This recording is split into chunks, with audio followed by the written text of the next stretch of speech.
New Earth AC was formed by divine guidance to help lift up humanity and raise the vibration of all.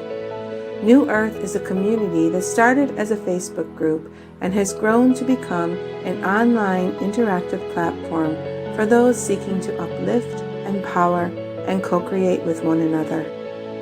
On top of uplifting and inspiring posts, we began to connect with our members on a more deeper level.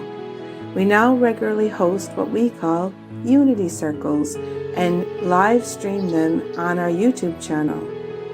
Each circle is hosted by a member who wishes to share their knowledge and gifts out to the world in hopes that they can make a difference in the lives of others. You can find these circles inside the New Earth AC Divine Ray store and on our YouTube channel. Please take whatever resonates and let the rest fall away. AC is always on the lookout for new Unity Circle hosts. If you have special gifts and know that what you have could uplift, empower, and inspire others, if you want to make a difference in the world, why not host an online Unity Circle with us? We always live stream the circles onto the New Earth YouTube channel and promote our hosts to the world.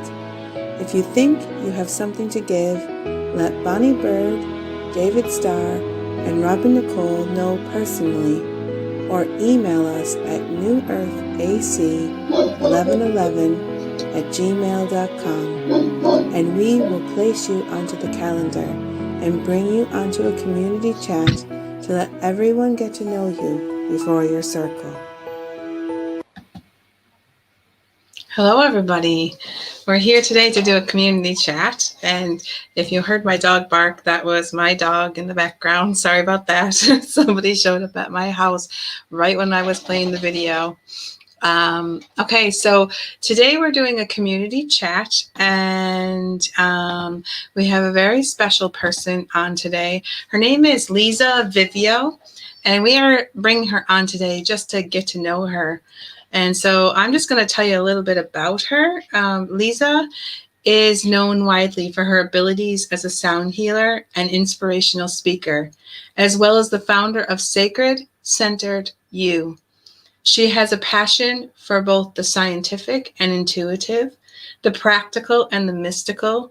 She enjoys finding the bridges between these worlds and making them accessible to the seeker.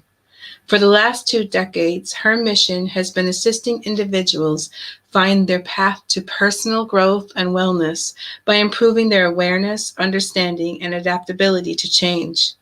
In her recent years, Leza has focused her work in the healing art fields, serving through vibrational sound healing, past life and soul regression, spiritual counseling, and conscious relationships. In addition to degrees in philosophy and counseling psychology, Leza holds a doctorate in both divinity and sacred music and is a licensed professional counselor and certified mental health integrative medicine provider.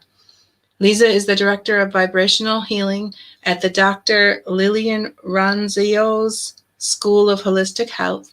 She is specially trained in her vibrational sound healing, mindfulness, hypnotherapy, yoga and meditation, integrative medicine, qigong, trauma-informed care, and is a practicing Reiki master. Woo, she's got quite of a list there. So that is a lot. Oh my gosh, she's really cool. Plus, she's also involved in the Lemuria call to action that's happening in September in Mount Shasta. So we're bringing her on today to get to know her a little bit better and just to feel her essence. So I'm just going to bring her on. Hello, Leza. Welcome to the New Earth platform. Thank you for having me. I'm sitting here enjoying listening to all the things I've been interested in over my years. That's your like bio, you know. That's your like bio. It's like your you have that my list of attention deficit is what it is. No, that's amazing. That's Ooh, an I'm like, amazing list of stuff you've got there.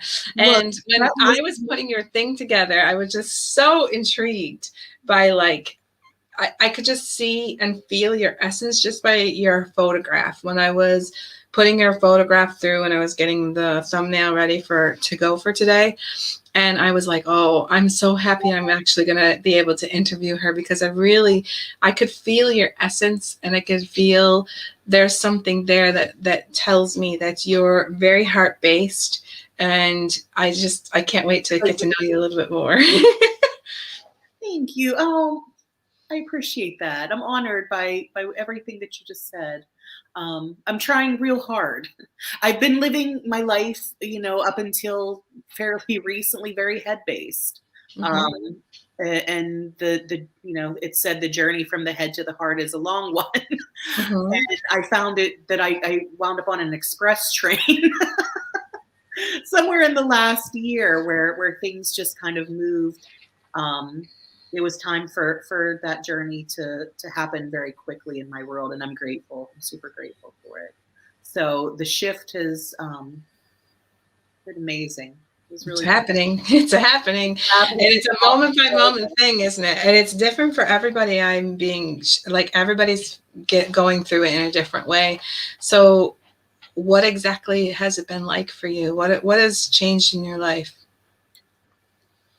Oh, oh, Tell us. you know, there's so many things that when you look back on something, things look so apparent, in retrospect. Mhm. And, even like some of the conversations that we were enjoying before we went on Mhm. today.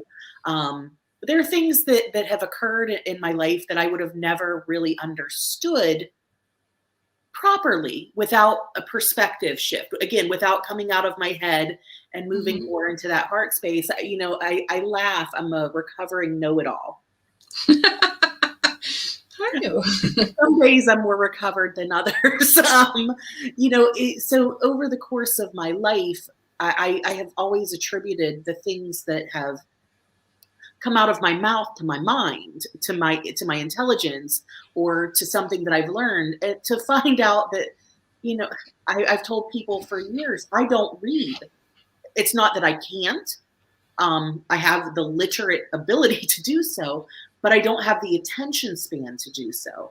So reading for me has always been virtually impossible. I can only read about a paragraph. My eyes will continue to read, but my brain will go off at somewhere completely different, to the point where literally in 46 years of life, I've only read 3 books: The Mists of Avalon, Wicked, and a book called The She Who Remembers. So 3 books in my entire existence, yet I have a bunch of degrees behind my name.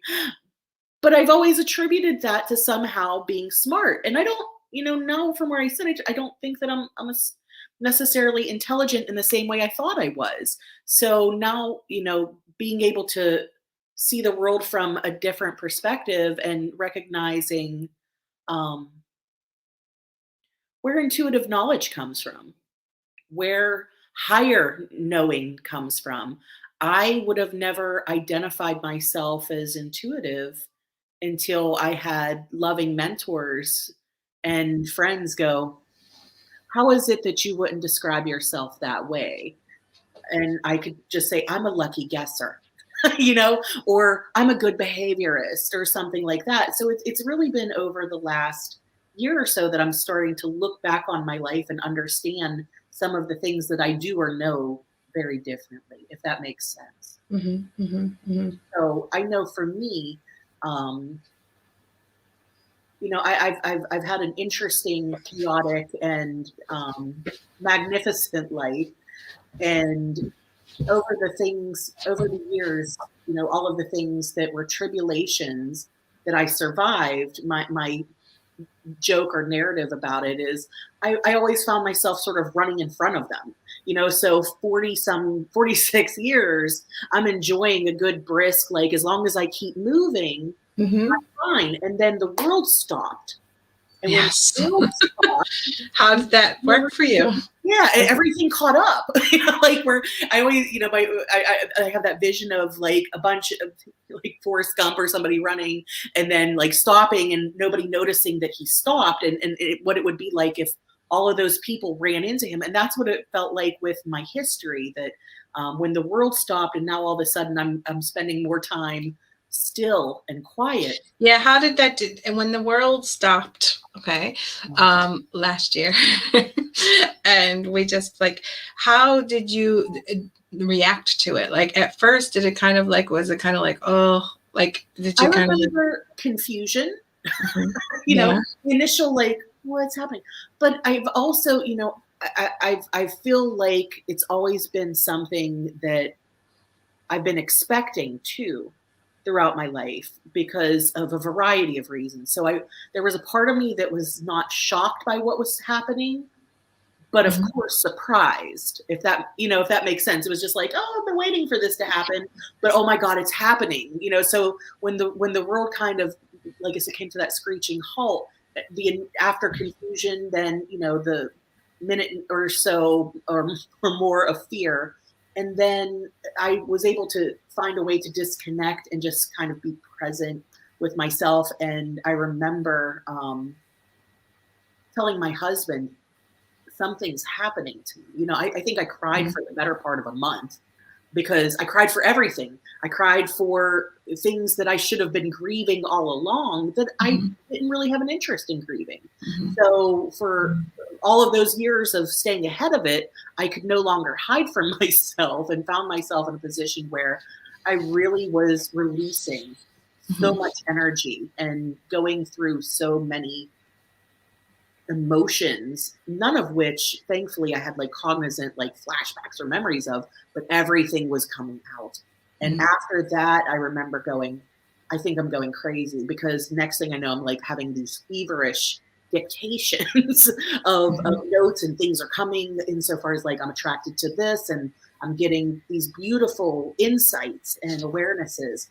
And what came out of that was what I call the Sacred Self Inner Work and Empowered Living course. So see, this happened to a lot of us. Like I was already kind of self-employed anyways, right? So I was working from home. So it wasn't really that much of a change for me because I was already used to like working from home. I was used to not having to go somewhere and all this kind of stuff.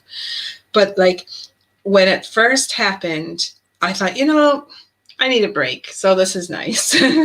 I'm just going to enjoy myself. And so like for the first couple of months of it, like I was like, do you know this? I'm just going to look at it like, when we were kids in the summer and summer holidays came and you just kind of like did whatever you wanted to do.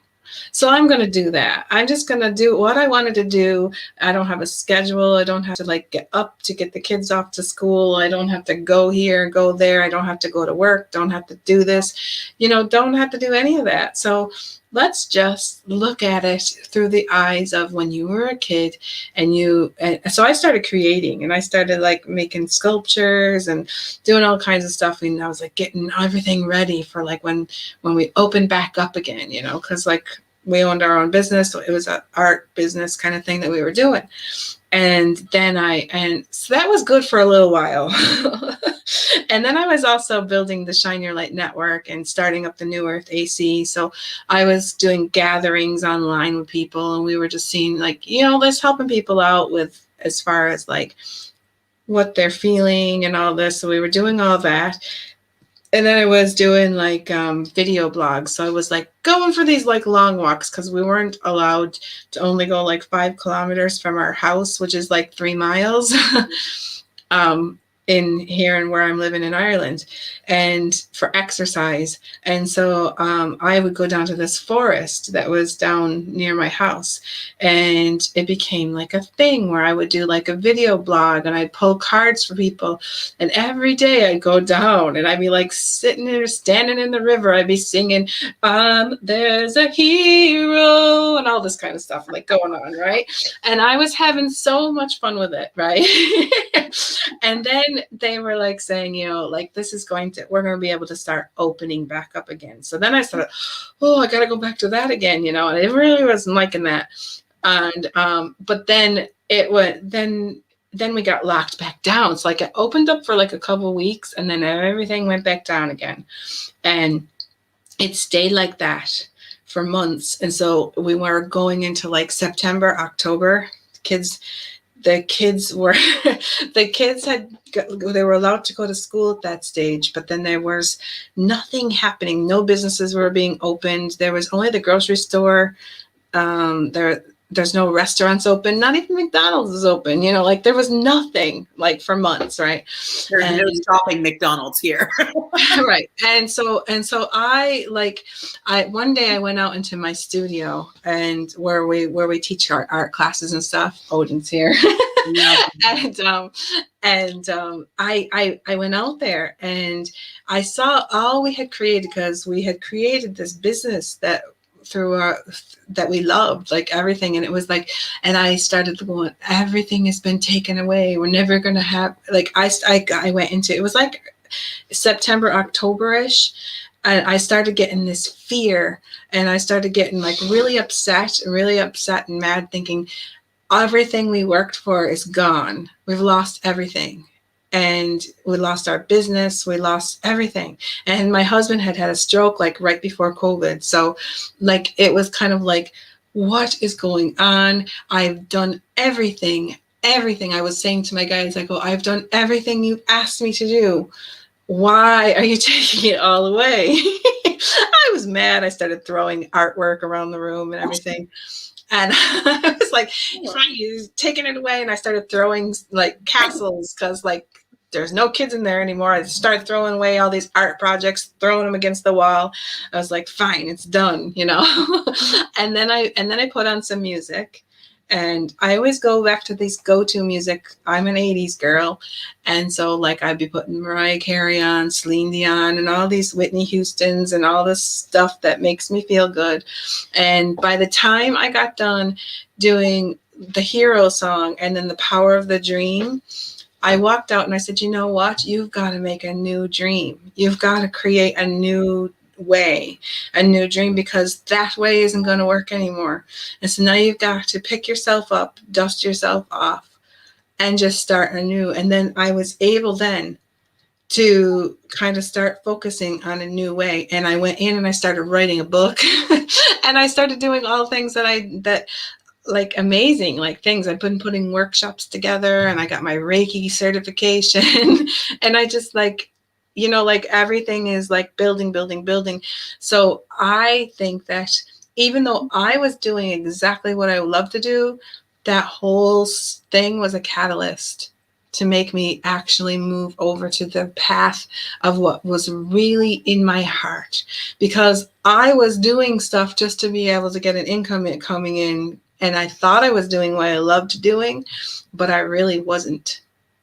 And I don't want to go back to doing that. I don't want to go back to being a babysitter outside in the studio that parents are dropping their kids off just because like I want to teach. If I'm going to be teaching art to someone, I want them to be doing it because they want to do it, not just because the parents want to just drop their kids off for a babysitting service. Robin, everything about what you said, I resonate with. Like, so, you know, prior to that, I have 20 years, roughly 20 years experience as a not 20 years licensed, but 20 years as a professional counselor, you know, in the mental health field. And I love serving. I love helping. But I was getting so burnt out from that. And then, you know, being in private practice for the 7 years prior brought up, you know, very unique things in my world. And I was watching, you know, how people were attracted to me and what I was attracted to begin to shift within that, because I was liberated, you know, from I wasn't doing agency work anymore. But I was also finding, again, some amount of discontent because it wasn't completely heart-centered. And then when everything stopped, and I sat down, and I remember kind of meditating on the archetypes. I was doing some investigation of Carolyn Mace's work. And when I was sitting there with the archetypes, I remember, thinking about the prostitute and going, oh, like what am I doing? What am I doing this for? And how can I do this differently? How can I still remain true to what I'm called to do, but Right. do it proper, with the proper frequency, with the proper vibration? And I remember closing my practice and saying, although this was I remember my words being, although this was a clear decision, it wasn't an easy one. It wasn't, no, like to actually close the books down was like, that part was the part that really was the hardest thing, was to actually close the books down on something that you created and you thought, this is what I thought I was going to be doing for the rest of my life. And I just closed the books. Like, what's that? Yeah. Yeah, I remember saying, if somebody would have told me like 5 years ago that I would have given up everything and followed a gong, bought a gong and followed a gong around the earth, I'd have been like, I would have had a proper laugh at their expense. Yet this is my world now, and I'm so very much in it. I'm in it, I've always been a person who speaks my truth, and like people have always said, oh, Leza, she knows who she is. I think to some degree, but I didn't know the depth of my being until I really was able to sit still with myself. Exactly. So that was very. And there was nothing else you could do. Like, there really wasn't anything else to do. And there was only so much that you could watch on Netflix before you watched everything that was on it. I didn't go through that journey, thankfully. Like, I'm like a child. You know how the children will watch The Lion King over and over? I'm more likely to watch something that's predictable. Because then I can like only tune in to the degree in which I want to tune in, but it's still there like an old friend. So I know like, oh, I like this part, I can pay attention, or oh, I don't like this part, I'm going to, do this. Yeah, I'm addicted to series. I don't like watching movies. I like to watch the series, right? And so back in the day, I used to go rent box sets of everything, at the rental place. But now it's like, I'll look up, and when you're going into like Netflix or whatever, and you look at the series, I won't watch the series unless I see that there's a few seasons of it, or else I want to be able to get deep. 6, 7 is a good number. Yeah. Yeah, so I find that everything falls apart after the 5th season. Like that's been my consistent. All the series I've watched, very few of them have really entertained me past the 4th. And 5th. Oh well, I like the one. Do you know what I like? Is that Heartland? It's like they are on their 13th season, right? And it's based in Canada. It's on a farm. A horse farm, like a ranch or whatever. And like, I don't know, I just love that Heartland. And I thought to myself, oh God, like when they brought out the season during the last year, like last year they brought out this, I think it's like the 12th season or something. I think I watched the 12th season in like 2 days, and I was kind of like, what am I going to do now? Do you know what I mean? Oh, yeah, I'm rewatching Lost right now, and it's really interesting. Like, I kind of want to recommend everybody do it, because did you watch the series?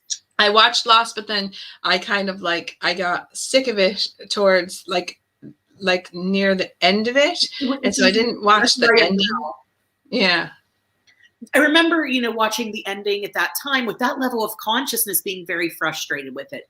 But it's interesting to go back to it now and having really a lot of different understanding of multidimensional experiences and existences, and questioning like the sheer genius of it. Like, I think it was just, in some respects, way ahead of its time. So they were definitely in a parallel world or something, because they were dead like, and they were still like, I like, I'm still, I mean, I'm sorry if we're like killing this series. no, this is a nice thing. I remember getting to the end. We'll talk about what you do in a second. Really pissed off because I was like, that was not at all what I felt like could have served the narrative best. So the ending really ticked me off, but I'm looking forward to seeing if I have the same visceral response. I'm getting close. I'm in my, like, I'm at the tail end of the I think it's 6 seasons. And I think I'm at the very end of the 5th. So I'm about to crest into that final season. Mm-hmm. And I'm at that point where I think you were, if I were watching it differently, I'd be like, oh, I can't stand Kate. Like, I can't stand Jack. No, I can't. Well, I couldn't. Yeah. But how these things, you know, how the true narrative is coming up, you know, what really is about the magic and mystery and capacity of the island and the people experiencing it. And now I'm at the point where they're introducing Jacob. So we're learning about really, you know, what's behind this island. So I'm excited. But again, I think that there's so much about that was just a decade before. If that was now, there would be so much different response to it in my world, because here I am watching it now. But, now I'm looking at you and I'm seeing like you got crystals on the floor behind you and you got one in your hand. What you got in your hand? Oh, this is my shaman stone. Oh, yeah, it's got this nice little divot here, so it's I find myself just enjoying holding it because I have like a little thumb spot. I got it from I do a couple events a month at a salt cave here locally. And she always gets the most, I don't even know why I work, you know, because I get there and she's like, look at what I got. I'm like, Lisa. So do you do like sound healing inside the salt cave? I do. So the crystals you see behind me, normally I have crystal bowls lined up behind them, but because I'm between commuting them to different events, right now I'm just not unpacking them. So usually you would see my line of crystal bowls behind those stones. At the salt, I do sound healing events on average at about at least 4 different sites monthly. I like to be mobile. I've been really thinking about, there's a little thing in the back of my head that says, you know, it would be fun to start doing some sound bath healings. And I'm thinking, oh, I need to get a crystal bowls. And then I'm like, oh my God, that costs so much money. I think I'll just wait.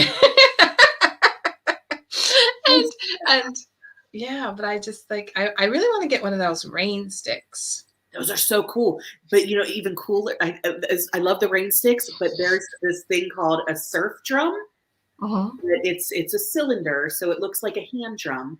It's sealed on both sides. It's the same theory as a rain stick. It has yeah, I think my lady at the sound bath used to have one of them, and she'd play it. I love it. Yeah, my friend's toddler broke mine, and I haven't replaced it yet. I keep trying to tell people to gift me this. Like, anybody want to buy me a surf drum? That would be great for it to come back into my presence. But it has. That's like, I also do these like meditations, right? And like certain meditations, like going into the heart, right? I've been learning there's different chambers of the heart chakra, right? And so you've got there's 3 chambers of the heart. And the first one resonates, I can't remember, I think it was F sharp, but I'm not sure. Okay, that would make sense. Or one of them's F sharp, and one of them is G. And then the other one, I can't remember.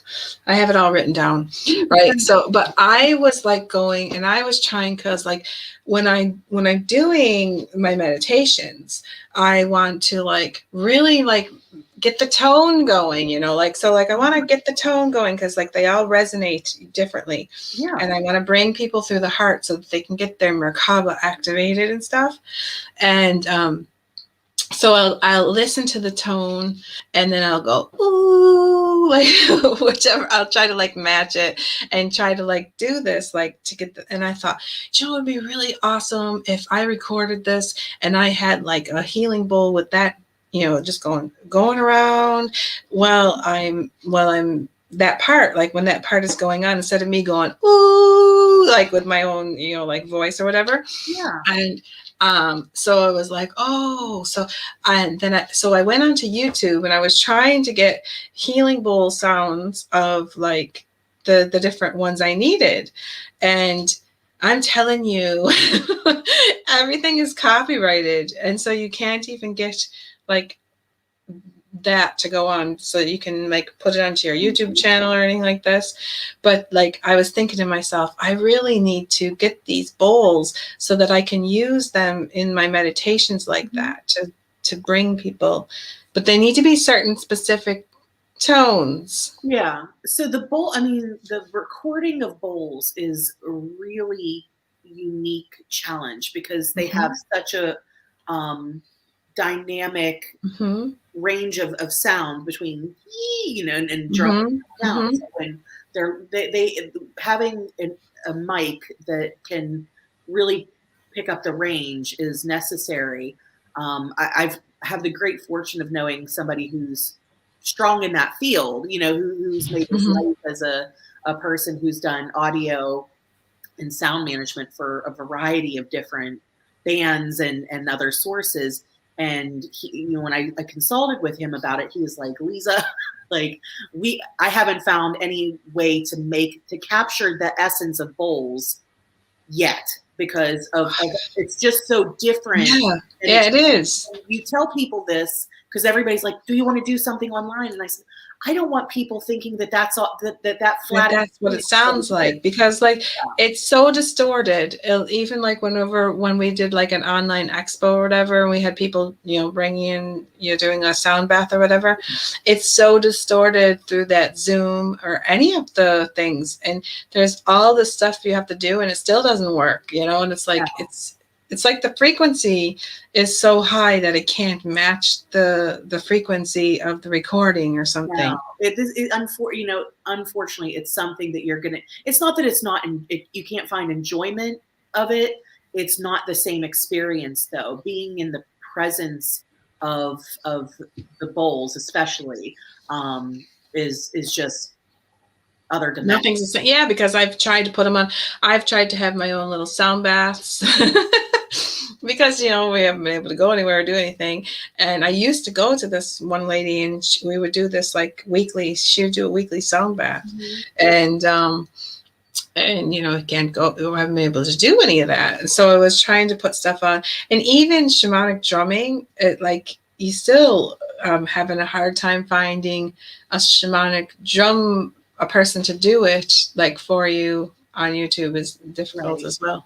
I've had, and I'll give it a shameless plug to a friend, over the course of doing things digitally, I had an affiliate relationship with a group called Listening to Smile. And what Ian does is that he creates frequency infused music. So you could still have that true frequency there and still utilize the healing capacity of that frequency without being dependent upon a mic situation. So for the things that I've needed that I was wanting to give a very specific frequency, I would utilize frequency infused music so that I could still deliver the meditative quality of something without the in-person experience. So that's how I got around it. So let me check out Listening to Smile.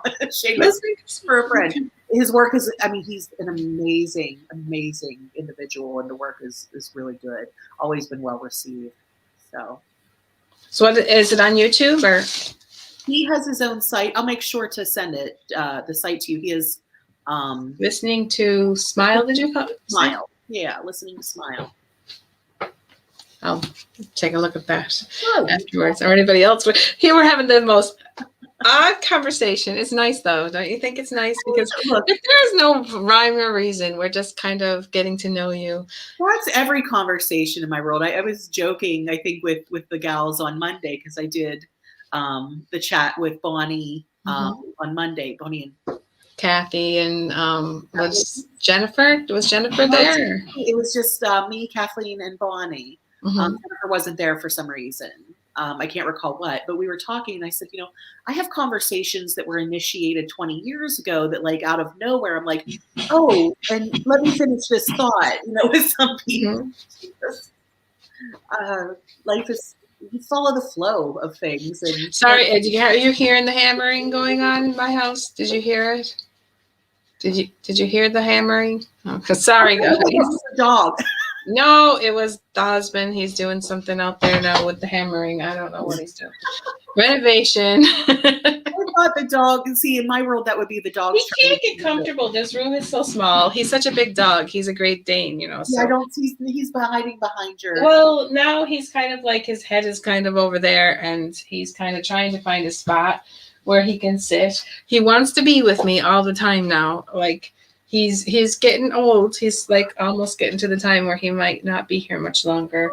And he's wanting to spend every moment with me. Yeah. And so like when I'm in here now, he'll come. I heard him standing at the back of the door and he wouldn't leave. I could hear him kind of like just kind of standing there. So I let him come in. And but now he's just kind of can't get comfortable. He's got a spot now. My two are somewhere upstairs being very good. So yeah, he follows me like when I'm, and see, he is having problems with his joints and stuff. And so he follows me like when I was washing the carpets before, because I was outside power hosing the carpets, and he kind of like followed me out there, and then I had to like come back in and get him, like put him into the room and like shut the door and say stay in there, because he can't, like his joints, he can't just stand there like he like he used to be able to do, but he seems to want to be like right there underneath us, and he never used to be like that. But mine are so from being at home, they're so bonded to me. Mm-hmm. My husband didn't really, he continues to work as a therapist. So they're essential. And he only, I think, worked from home for a couple months. Mm-hmm. I've been home for a year and some change, mostly. I leave here and there. And when I leave, it's just like the worst thing in there. Are you ever going to go back, do you think, going back to... I still counsel individuals. I counsel under a very different frequency. So a different umbrella. So I want to, like you, I don't want to work with people just because or for the wrong reason. I want to work with people. Like, you don't want to work with people that are they're sending the person for counseling just to like do like their service hours or something like this. You actually want to counsel somebody that really wants to be counseled. I want to work with them to get to their growth and experience. Yeah, that really wants to help. They want to grow. They want to really find out what's wrong. They want to get down to the. They want to go deep. Yeah, go down into that onion. Try to find the core of the thing instead of just kind of like surface stuff. Yeah, I have said to many individuals, because they come in and people want quick fixes and, give me the skill. And I'm like, look, we live in a Google-based society. If you want a skill, you can look for a skill. What I'm here to do, in my humblest of opinion, is to help you ask questions you didn't know you need to ask. Mm-hmm. So I've always said, like, I use my philosophy degree far more than I ever use a counseling degree. Hold on for a second. Wait a minute.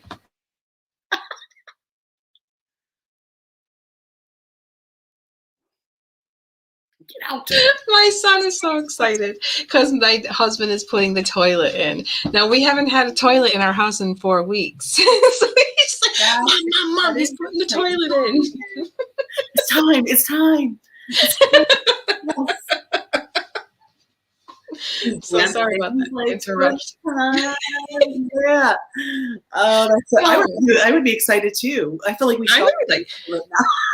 I was out. I'm going to be like, when I take my shower, I'm going to be like, the acoustics in there, like you wouldn't believe, like compared to what it was like before. Yeah. It's all tiled and everything. Oh my God, it's so cool in there.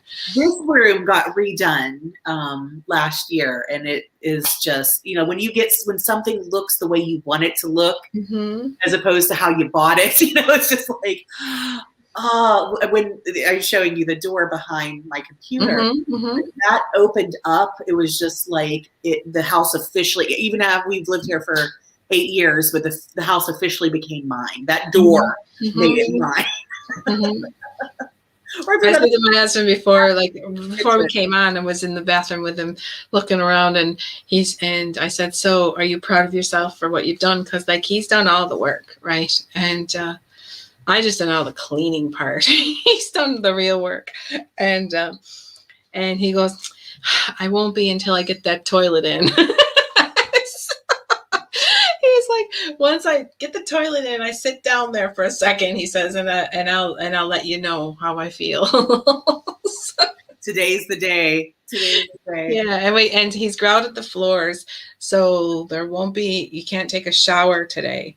I told him to wait till I'm done here before he goes to put the shower in, because we have electric showers over here in Ireland. Oh. They're different. Like it's like the water heats and everything like instantly, so you could take a shower like all day long and have a nice hot water. You don't have to worry about a water tank or anything, right? Yeah. But like in order to hook it onto the wall and stuff, he's going to need a few hands, like more than just the two that he has. Right. So I was like, wait till I'm done here before you go to put the shower in, like the actual part that's going to give us the shower.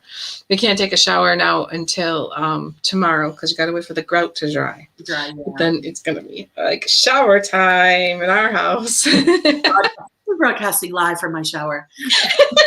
I'll put my bathing suit on. Look, I get it. I definitely get it. Yeah, but that's what we're doing. But anyways, to get back to what it is that you're doing. What were we talking about? Okay, so what do you do now? Like, what are your sessions? Like, do you have sessions? Like, what do you do to offer your clients? Like, so I serve individuals through kind of telehealth setup. So I do things like this, where I do video chats with individuals, so I can serve a wide variety of human beings all over the course of the earth. So again, looking to work with individuals who are on a spiritual path and that are looking to do the self-discovery and to come to a different perspective about their journey here. So those are the individuals that work best with me. And so what do you do with them? Do you do like hypnotherapy, or what do you do? I'll do hypnotherapy, but I have not brought that online yet. It wouldn't be something that I would promise people to do online, because I would want to make sure that they have the right environment for that, whether that's the right in physical. I love the past life regression stuff. I'm addicted to it. It's something that, to go through this, especially now over the last several months, and what people are bringing out into the table is really, really unique, So I'm actually getting really excited about thinking about, I've done so much past life regression that I think it would be cool to do future, what is it called? It's not regression, it's future progression, where I've read Brian Weiss, or is it Brian Weiss? Wait, what is his name? We started. I was supposed to see Brian Weiss when the world shut down. It's Brian Weiss. He used to talk about that he can take people to the regression, but he can also take you to the future lifetimes. You can go. That's why I hate to call it past life regression. For some people, that's very much what they do. But for others, it is a very different experience. So I prefer to refer to it as soul regression. I'm definitely pretty highly influenced by, I think it's Michael Newton's work, with the life. I've read all of that. Yeah. So taking people to that life between lives space and allowing them to receive guidance from their council higher, angels, whoever comes present for them, ancestors, whatever beings are there to support them. So taking them to that place, if that's I like going to that place, because that's the place where you can get your answers. And I trust the answers that I get from, I call it like my higher self, or my soul team, or whatever. I feel like if I have a question, like it's great. Like back in the day, you used to go to your psychic, to get your, find out what's going to be happening and stuff.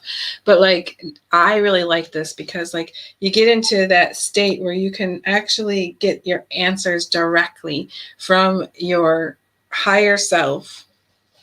And I trust that a little bit more than somebody else telling me. And some people want to be told, and others don't. And like I'm at an early stage of doing training with Akashic Records, not to the point where I'm in other people's records, only when I'm in my own. So I'm at a very infancy stage of that. But I really like to give. To me, there's something magnificent about journeying through your own experiences rather than me going, oh, what I see is this. So, over the years, I definitely have had put a lot of value on what other people pick up. But now I'm at the point in my life where I want it to be self-generated. I want to explore on my own and get my own truths and see it for myself. So I feel like, and it's nice to have somebody that can be there to kind of assist while you're doing that. Yeah. Or to have somebody help you with questions if you have like certain questions, or to have a conversation with them or whatever. But I've noticed that we can do it ourselves, can't we? Like we can do it with the benefit of doing it with, like, in a situation if you and I were working together and I was able to take you into that space, we communicate back and forth. So the ability to do it on a one-to-one basis with somebody where I can say, what do you see? What are you experiencing? What do you, and they can provide feedback, and then I can help assist and navigate the journey and take them to places. So, going to that life between lives for the individuals who that's significant. Like I said, some people want to go take me back to being Cleopatra, like that's what they want to see. They want to go back and they want to see where they've been. But, I feel like the more individuals, I want to see where I'm going now. I don't even know. For me, I just want to receive the insight, at this point in my life, the personal insight to make sure that I'm sharing myself in a way that serves the higher agenda. So for me, like where I'm going is probably closer, but for me, am I shining my light in the brightest way possible? So anytime I search that realm or for those insights, I ask, reveal yourself to me, reveal where I'm supposed to be, how I'm supposed to show up there. How is it best to share? How is it best to share myself with the world? Because we all have something unique to provide and something beautiful to give. And it's, whoever's supposed to be attracted to my flame, I just ask that I'm in the right space at the right time. So, I know for me, we were talking a little bit about this. I'm still trying to figure out what my world looks like. It's a constant evolution. I sit here, Shasta, going to Mount Shasta next month. Yeah. People, or I'm looking at a schedule where normally I would be scheduled. I've told a handful of places, like, I can't schedule anything until I come down from that mountain. Exactly. I don't know what I have this envision. I think you're going to have an amazing experience when you go there. It's just going to be like we were talking, because you and I were talking about like channeling and light language and stuff before we came on, and we were both kind of like, you're like, I'm not a channeler. I don't do all the special light language or everything. And I was like telling you, I didn't do any of that. And all of a sudden it's like starting to happen naturally. And so I think that if it's meant, I think as we raise our vibration, as our vibration raises and it keeps just going higher and higher, and as we peel the onions back and as we just keep going and growing and growing and growing, I think that I think it's like another sense. Like it's like, it's another sense like that humans, we should be able to do all this stuff, but we have forgotten it. Yeah. So like channeling isn't really that big of it's not that big of a thing. It's like, we naturally do it, and we do it when we don't realize we're doing it, like when we're creating and making things and doing things, and when you're doing your music, that's channeling. Thank you, because when we were talking, until you said what you said in our preceding conversation, I never really thought about the fact, because people say, oh, you play the bowls. I don't play the bowls. Leza sits down, I tune in, and although I'm consciously present to some degree, I hear a tone in my head and I follow what I hear in my head. I'm not sitting there orchestrating what's next. So I never thought about that as a channeling event, because it's just the word. The words are interesting in my world. And when I envision, and just like I think I was resistant to the word intuitive for the same reason, because to me an intuitive was a psychic. And it was a person who had this very clear message, or medium, even a medium. And I don't have, not that I can't do it consistently, or in the same way as I envision it. So I think over the course of the last year, having this evolved understanding of what that is, I would have never really put the word channeling together. Because again, when I think about channeling, I have this vision of somebody going, oh, Archangel Michael is here, and blah, blah, blah, blah, blah, and all this like cryon, you know what I mean? Like, that's what you think it is, but it's not. And there's like all different types of, even I was listening to Cryon, he did his Healing Wednesdays, and there was the last one that he did, and they even talked about this topic. They said channeling isn't always just somebody sitting on a stage going into trance and talking like that. No, it's all being of comparable. I think we're in comparable age ranges. That's what is envisioned, is like somebody, like Abraham, for instance, up there, and this person in front of you going, I'm now tuning in, and then they're having this verbal experience. It seems like that's been the perception up until perhaps this moment. And it's going to change. And even Cryon, sorry about the drill, guys. I can't get the man to stop, right? Okay. I've been pushing mute so many times. I never know when he's going to start that thing up. Anyway, what was I going to say? This was good. Cryon. This is good. What I was going to say. He even says that eventually we are all going to be doing what it is that he's doing. It's going to be a natural thing. Like, it's just like an everyday thing that you just all of a sudden channel stuff. And he said that eventually there's not going to be people sitting up on a stage channeling all this information. It's going to be just like an everyday thing. It's another sense. It's something that we will be doing as our vibration rises, as we become more light, we bring more light into our beings, and we raise that. We will just be naturally doing that. It's just going to be common. Nobody's going to even take any notice to it. It's not going to be like you're going to go sit and listen to someone channel information for like hours. All right. We're definitely seeing that in so many ways, in so many wonderful ways. I think that oh fudge. I was thinking, the Shasta, how Shasta came about in my world. So, I wound up with this group of humans that are, I know of the two handfuls that are going to be scheduled to be at Shasta. I know about a handful of them now. Okay.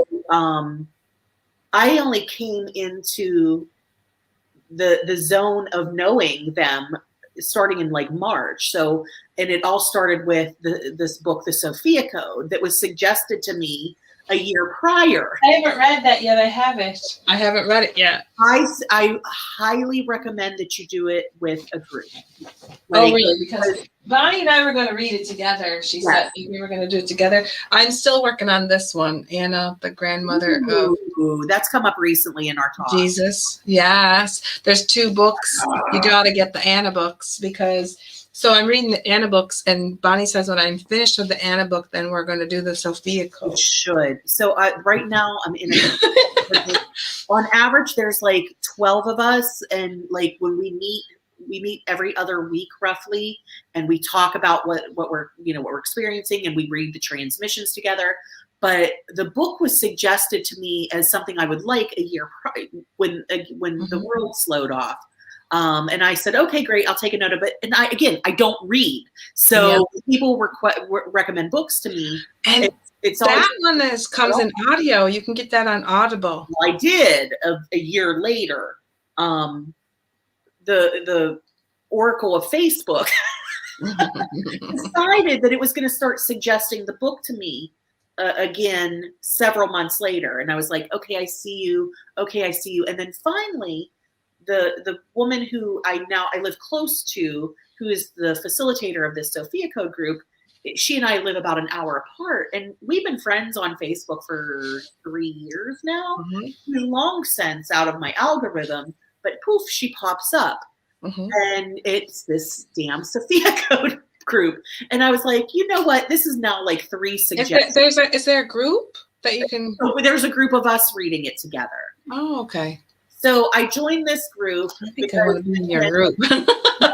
We're going to do it again next year. So when we finish this one, we're starting the cycle back over again. Oh, cool. Yeah, it's something else. So I start this group around the spring equinox, which is right on time. I feel like for every one of our lives, right on time to start something like this.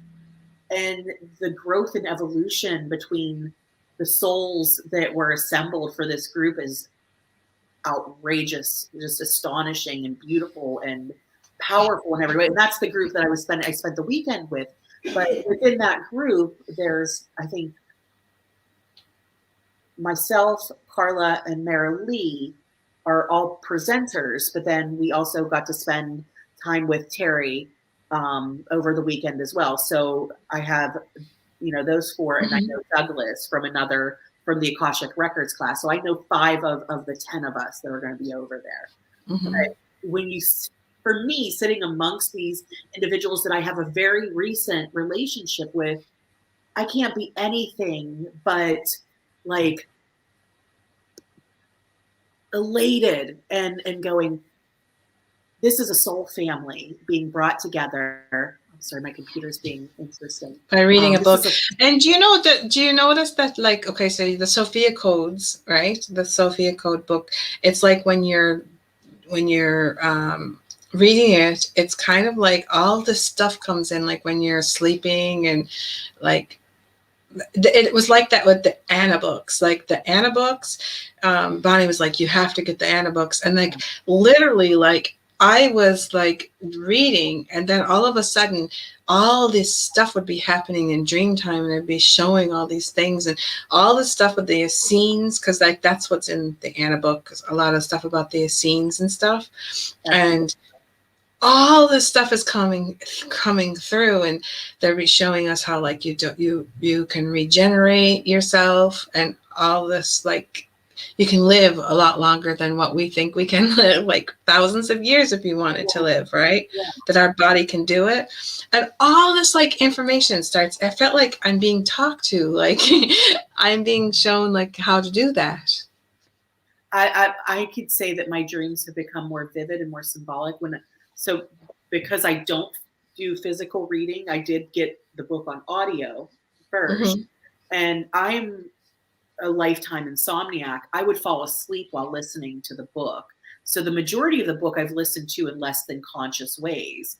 The only real reading I do of it is with the group. But it's so unique to like watch how the evolution of the human beings within it. But when I got the book,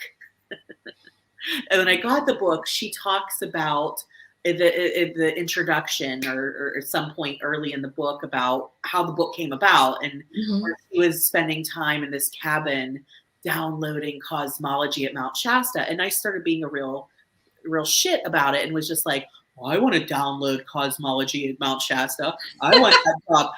So that had been the thing that I kept And saying. now look what you're doing. You're going to go to Shasta. Now I'm going to Shasta. And like, if I don't go over there and download cosmology, I'm going to be pretty pissed off. So you're going to do it. It's going to happen when you get there, because everybody that I've talked to I have people I know that have been just going there. It's supposed to be very amazing when you get there. When you get to Shasta, the energy just is so different. And I have been to Northern California 7 times at least, if not 8. Because my little brother lives a couple hours from there, but I'd never been to Shasta. I've been to the left of Shasta, I've been to the south of Shasta, but never been to Shasta. So it wasn't the time. And I remember when they posted this event and me going, yeah, that sounds great, but there's no way I can swing that. And like, I'm under. Yeah, where do you live? Where do you live? In Pennsylvania, on the other side. You're in Pennsylvania. Yeah, that's right. I'm on the other side of the country. But I remember them posting it and me saying to Carl, like, oh, Shasta sounds great. I hope you guys have a great time. And then within 3 days, it was just like, well, I'm going to Shasta. So, it was interesting. The evolution happened very quick. That happened to Bonnie. She had no thought of going to Shasta at all whatsoever. And then her friend Rochelle, she was saying to her, I want to go to Shasta, but my husband won't go with me.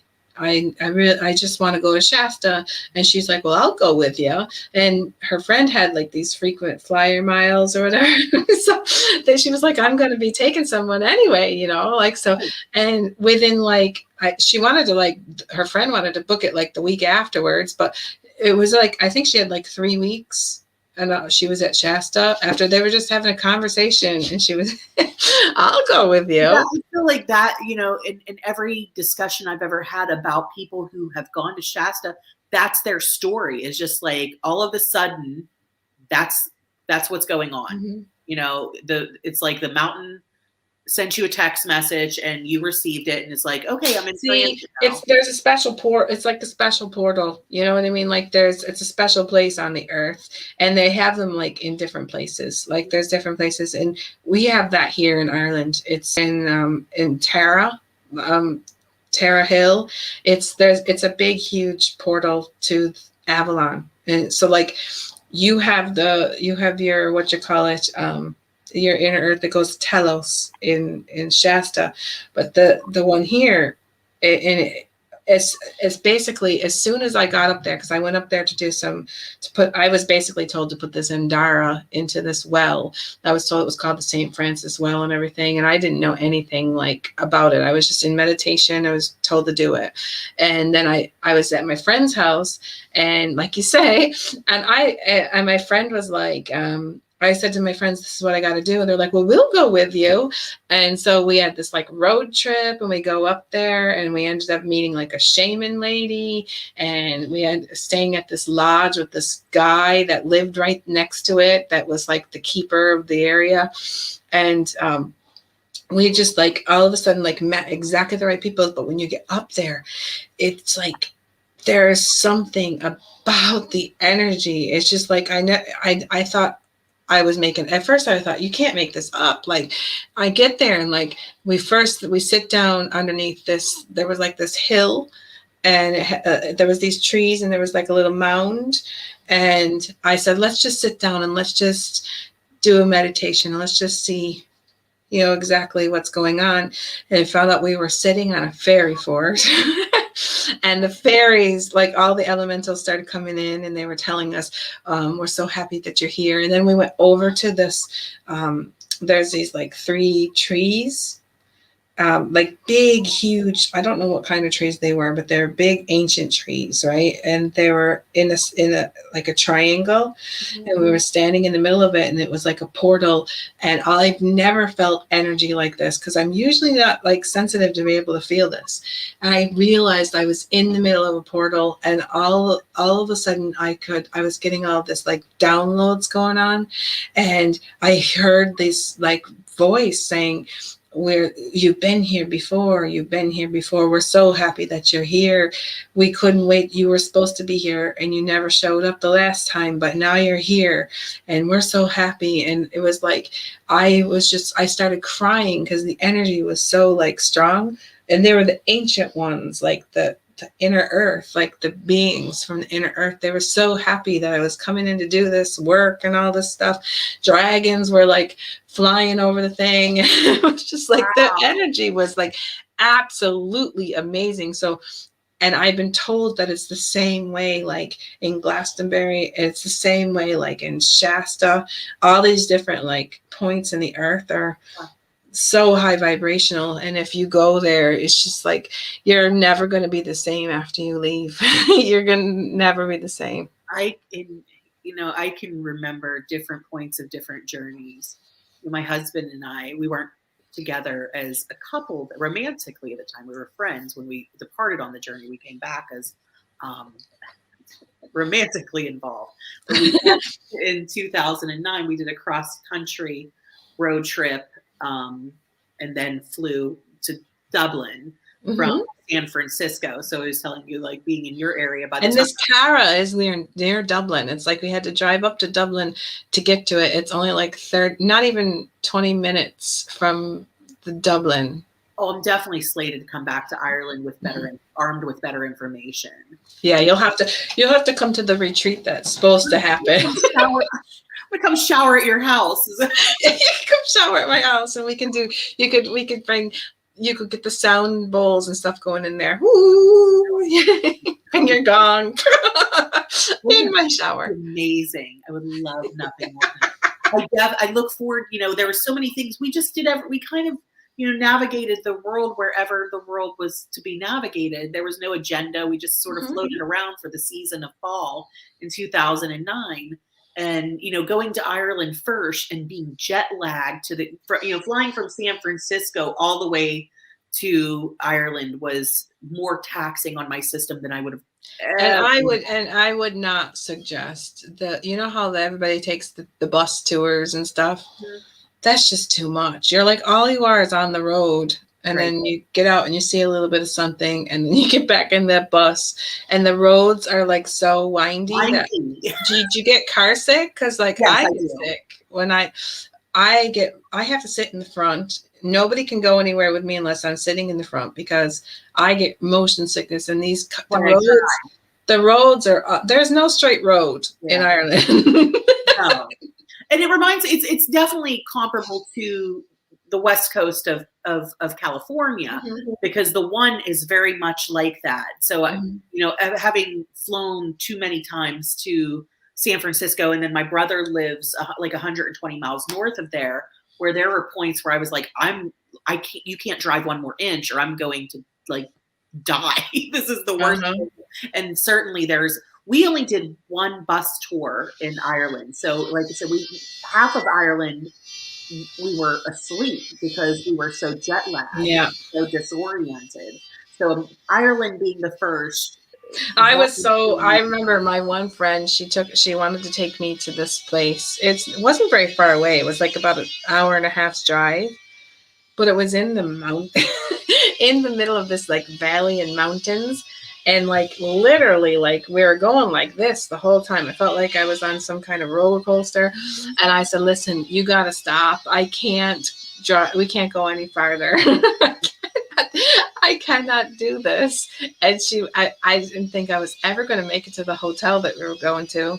I was like, "Oh my God, it's just so bad." Like where I'm stopping, I'm crying. I'm like I'm gonna have to live at this, And I can understand the whole jet lag thing. That's why people, I don't think people understand when they go to like do a trip over to Ireland, or like you said, you were coming from California all the way over to Ireland at the time.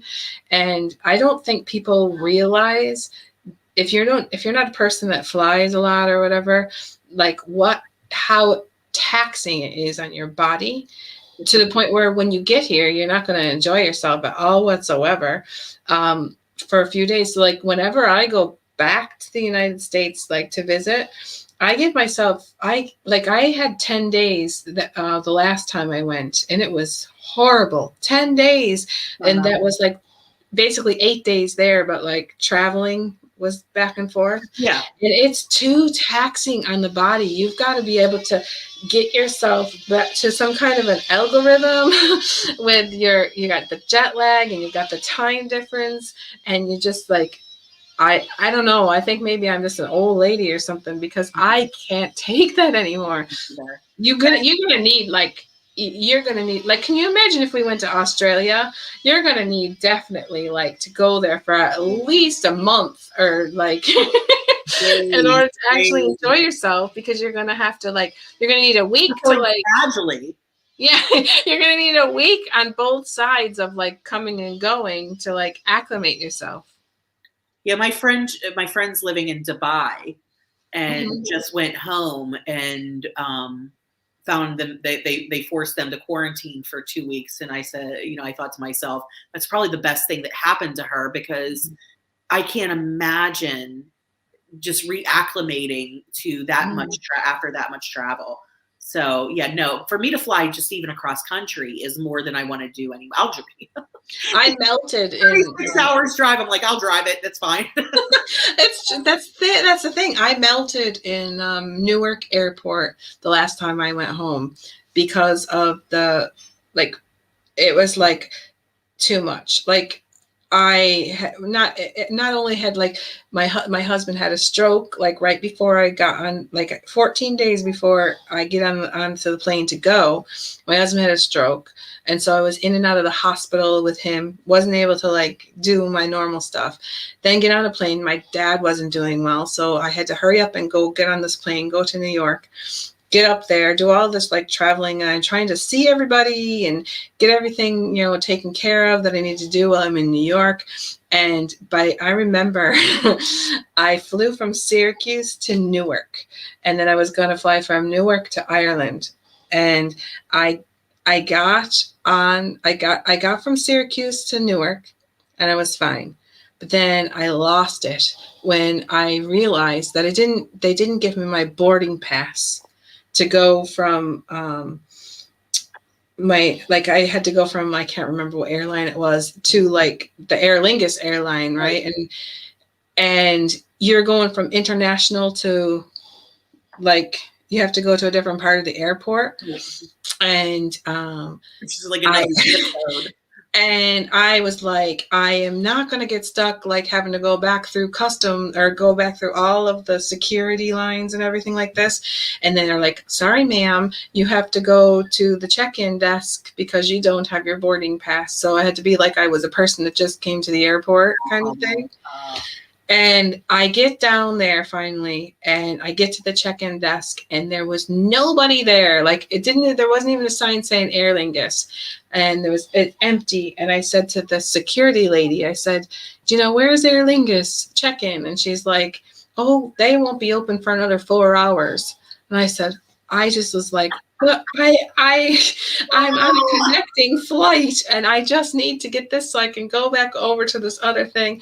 And she was like, sorry, ma'am, this is what you got to do. You're just going to have to wait here. And I literally melted. I fell to the floor, and I just started crying. I was like, I can't deal with this. I can't. And normally on normal circumstances, that would have been no big deal or anything like this. But for some reason, I lost the plot. And I think it's because of like all the algorithm, my whole body was out of whack. It was too much. I couldn't take anymore. No, we don't give a lot of credence to exhaustion. And how that impacts how we behave, because our emotional experience is just completely hijacked by the fact that like there's that veil is so thin between what is being said or done and my emoting, is instantaneous when I'm exhausted. And I feel like that, in the world right now, because this, even being as unplugged as I try to be, you still talk to humans, and humans are at varying degrees of plugged into this. And, it's a challenge. It's a challenge to do things because of the energy involved. Being in a group of human beings might mean I'm like fundamentally useless the next day and requiring a 4.5 hour nap. Like there's so many things that exhaust me differently. Some because I think legitimately just aging, but the other is because this world is, it's interesting to navigate around. And we have to learn now that, like, as we're raising our vibration, as we're peeling the onions back, as we're doing all of this work that we're doing, we have to remember that we need to embody it, we need to integrate it, and all this stuff has to be going on. And so, like, we need to learn that it's a new way. Like, it's not like the old way, the masculine way that was like action, do this, do that, get up here, go to here, do this, do that. That's not happening anymore. It's a more feminine way. It's more, we're got to get used to just kind of like being in the moment. And when you just did something that you weren't expecting was going to happen, you cleared something, or you did something like with your inner work or whatever, and then, or like Lionsgate happens, or all this stuff is going on, the moon, solar flashes, all those things are happening. We need to be able to say, you know, it's okay. I feel tired today and I'm just going to go sleep. And don't feel bad about it. No. Like, that we need to integrate, and you need to, and there's times when you're just going to, you're going to be purging, and you're going to be going through times like this. And it's gonna, we have to, our mind, our old mind says, no, you're not supposed to do this, because this is the time of day where you're not actually supposed to be sleeping. You're supposed to actually be doing something. And there's times now, like I have sessions. I have people that are lined up to do sessions, private sessions. And I just kind of say to people, I'm going to let you know when I'm ready. I can't actually like pinpoint now.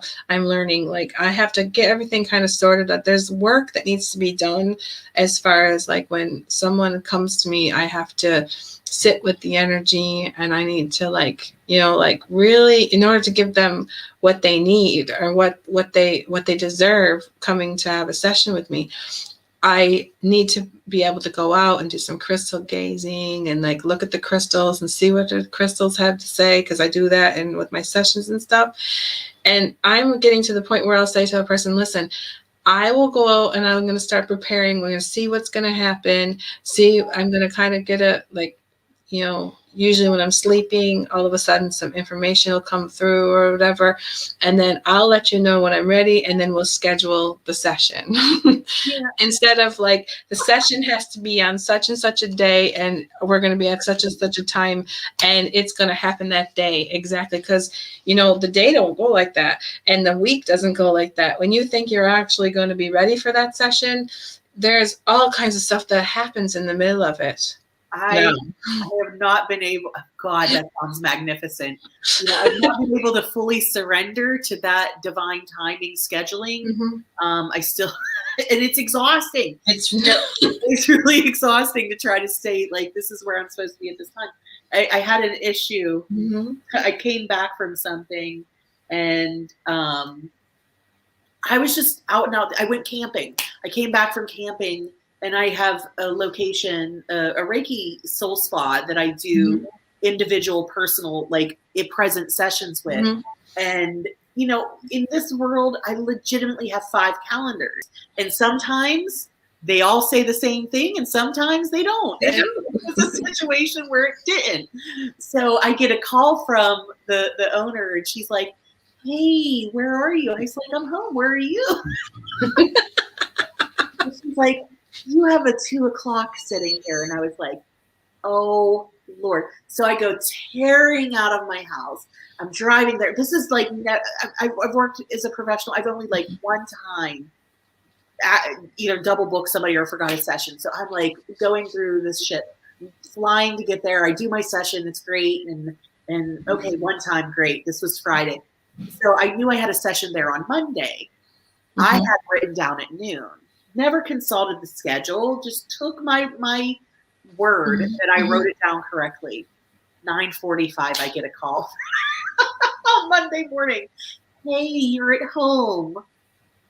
Where am I supposed to be? And of course, I'm Yes, this is happening. This is sure really happening. Like this is like the new way, and it's not that you're trying to be rude. It's like literally you don't even know what day it is anymore. You but don't. I'm You thought you were like even before we came on today. You were like, "Is it 1 p.m. Eastern or 11?" And I'm like, "Well, I think the schedule said 11 a.m., but like." You had it written down at 1. They were like, "Well, will we do it at 1? Will we do it?"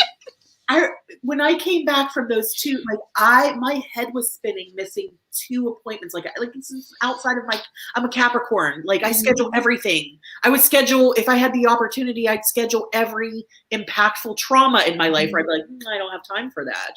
Like you're gonna have to see me on Saturday at 1.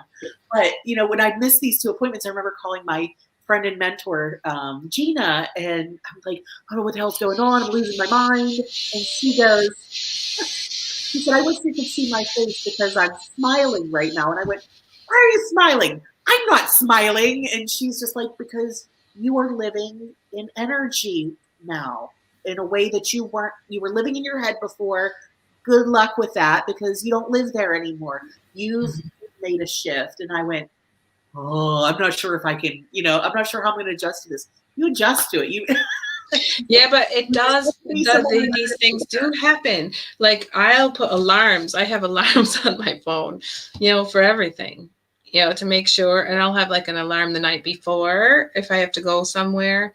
And like say I have to take my son to the dentist or whatever. I have to have the alarm the night before to remind myself that I was going to be alarmed, okay, on this day. So I can kind of like get myself ready. The alarm.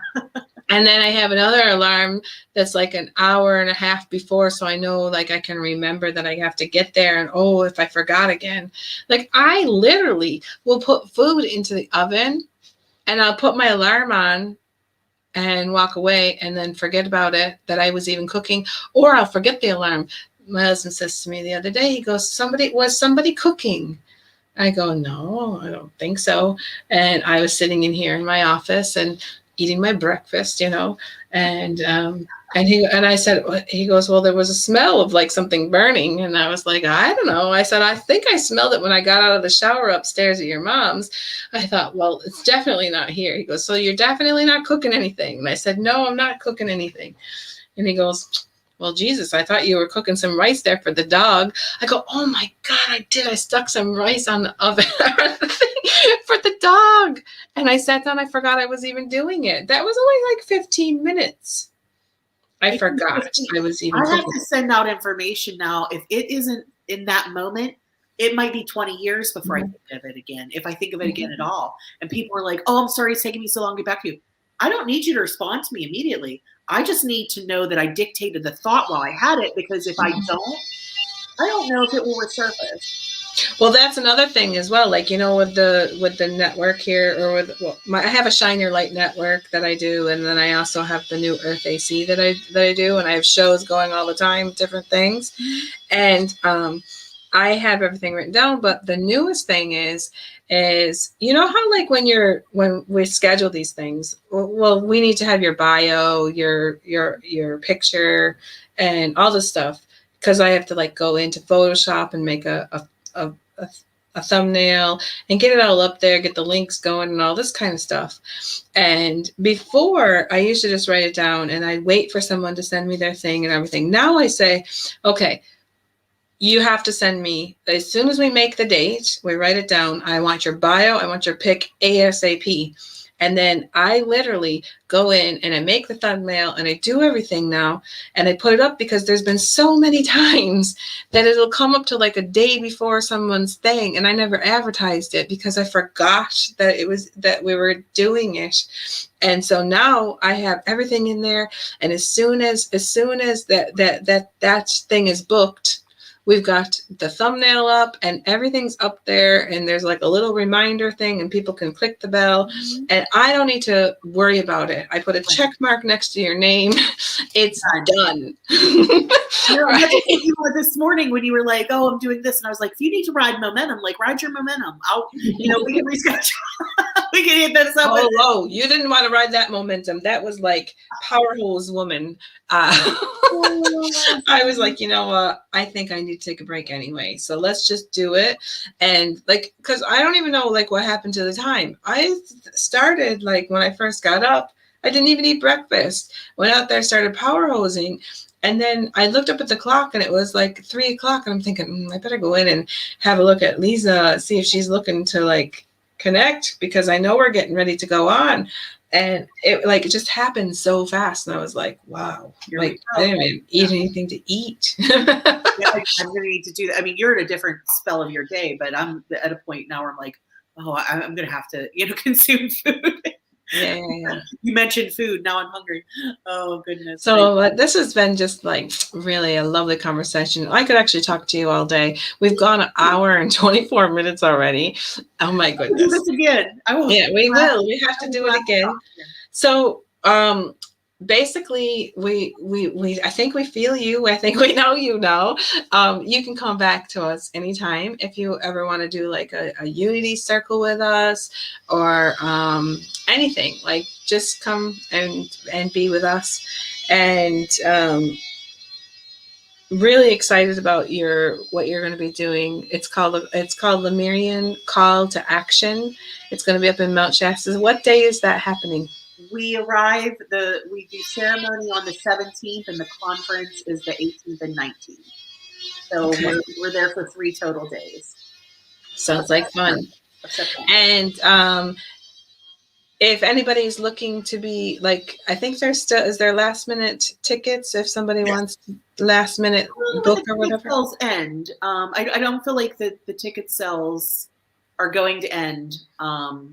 Until like right close to right it. For it. Yeah. So I know there's still the event is taking place at Shasta as far as the presentations. Everything's taking place at Mount Shasta Inn. It's a smaller venue, but I do think there are a few hotel rooms still too. So okay. They a really reasonable rate. It's a beautiful little quaint location. So if somebody were to want to book, they go to the website. It's called the Marian Call to Action. There's a Facebook group, this the Marian Call to Action. I don't know if I assume the event may be listed on there, but I know certainly if you go to Facebook, there's a Facebook event. Yeah, Wendy, I can't even say her last name. Napolitana. I'm not going to pretend I can say. Yeah, whatever it is. Napolitano is how I pretend that I can say it, but I'm not 100%. Okay, so anyways, she's the one that's like hosting it and putting it all together, I think. And so you're gonna be there. If anybody wants to go to it, of course, just go to that website, Lemurian, or not a web. I don't know if it's a website or. She has it on her website. We also have an Eventbrite linked to the Facebook. Yeah, so everybody's gonna go. You can go and be part of it, and you get to meet Leza. What are you going to be doing there? Are you going to be giving a presentation called "The Frequency of Understanding"? So that's still taking shape. It's just kind of. Are you taking your sound stuff with you? Which is why we're driving. So my husband and I are departing on like September 11th. Driving. Yeah, the gong is definitely going, and you can't. It's a 3-foot piece of metal. It's easier to drive it than it is. You're like me. I'd rather drive than go on that airplane. Look, like I said, it's 36 hours. I'd much prefer to drive it than fly it. So, because then it's a gradual acclimation. And you can stop and you can see things along the way. Can you imagine what you're going to see and what you're going to do? I drove to a couple hours away from Shasta around this time last year, a little earlier in the year, because again, it was just like, well, what else is there to do? I want to go over. My brother was over there, my best friend. So I'm like, her sister. Let's do what we feel like doing now. What else is there to do? Who the heck knew what was going on? So it was like, well, we don't know what travel's going to do. We don't know our accessibility. So we had a couple weeks and got in the vehicle and just drove and saw both of our siblings and then drove home. So, because That's lovely. we're on the east and they're on the west, and it just seemed like it was the right thing to do. So I drove this time last year. So I can do that and forget about it. I always want to be one of those people that would like to, they call them camper vans over here, but like I would love, it's a motorhome, isn't it? I would love to have one of those. And my eyes on them. Yeah, and I could put all of my stuff in it.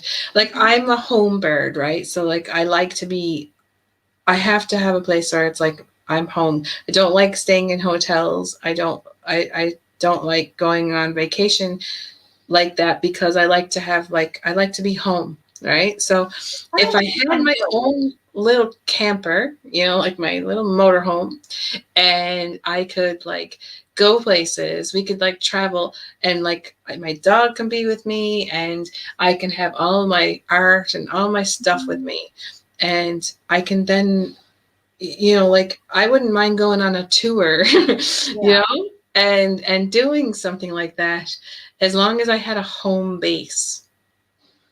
That's what I would love. I wouldn't mind. I could stay out there on the road forever. I don't mind being in I don't mind hotels or Airbnbs or any of those things. I mind packing and unpacking. So for me, if I were able to have a mobile home, it would be delightful, just because I wouldn't have to pack and unpack. Yeah, like I'd like to watch that tiny house thing. Do you watch the tiny house? No, I don't have people. YouTube. These people, I'd be watching them building their tiny houses. Aww. And they can take them around with them. Yeah. So cute. I'd love to have one of those someday. That sounds lovely. Well, one day soon, hopefully. One day soon. I told my husband we could get one and I could put it in the back of our, like in the back of our house. And he's like, what do you want that for? I'm like, so that when I don't feel like being near you or anything, I could just go out to my little tiny house. He's just like, you have something wrong with you. I'm like, I would love it. No, I keep saying I want a yurt in the backyard. I want to go live in a yurt in my backyard. But yeah. I think all women want a she shed to some degree. I think we do. I want a place that I can just go and I don't have to be around, because like my house is all male, everything, even the dog, everybody is male. And they're always playing that video games, and they're definitely, their frequency is a little bit different. Yeah, no, I have 2 female dogs and a husband. So I would say I have tendencies more towards my own sort of masculine energy, more so than kind of a feminine vibe. Yeah. They were picking on me the other night after I got done doing a live. We were all doing light language talk. I don't think we were doing it live. We were doing like a thing with my friends, and we were all talking fairy. And I was in here doing my bit, and I didn't think they were listening to me or anything. And Tim says to me after I get out, he goes, what was that kind of language you guys were talking in there? He goes, what were you doing? We were laughing our butts off out here at you. Yeah. I could only imagine what they were experiencing. I'm sure it was delightful. And they're having a great time with that. But anyway, so listen, I'm going to let you go. Because people are going to be like, whoa, thank you for coming on. I just want to go over for anybody else that is watching this, just to do a few little housekeeping things. We have a few shows coming up. We have Sarah Elizabeth coming on Sunday. She was supposed to be this afternoon, after you, but she changed to Sunday. And then next week we have a Unity Circle with Kathy Mason. She's going to be hosting it, and it's called The Alchemy of Your Soul Purpose. And then we have Adam from the Black Swamp Medium coming on Sunday, the 22nd. He's doing a Unity Circle, and he plays the American Indian flute. Ooh. it's really, he has like about 5 or 6 different flutes that he has gotten throughout the thing. He plays this magical music, and so he'll be doing that. And then the next week after that, we have Teresa Monson, or not Monson, she's Chillingsworth. I think she has 2 different names. I keep writing it down the wrong way. So we've got Teresa Chillingsworth, and she's going to be doing a unity circle called New Energies of the Earth. And then we have a few community chats, and we've got we've got a schedule that's getting full. So if you would be interested in doing, anybody out there would be interested in having a community chat where we promote you and we showcase you and get to know you, or you would like to host a unity circle on any topic, whatever topic it is that's inside of your heart, you're more than welcome to just let us know. Our calendar is filling up. We're actually scheduling into the middle towards the end of September and October now. So we're booked up right up until then. So that's what we're doing here at the New Earth. And I guess I'm just gonna let you guys go, because like I could talk all day. And leave you.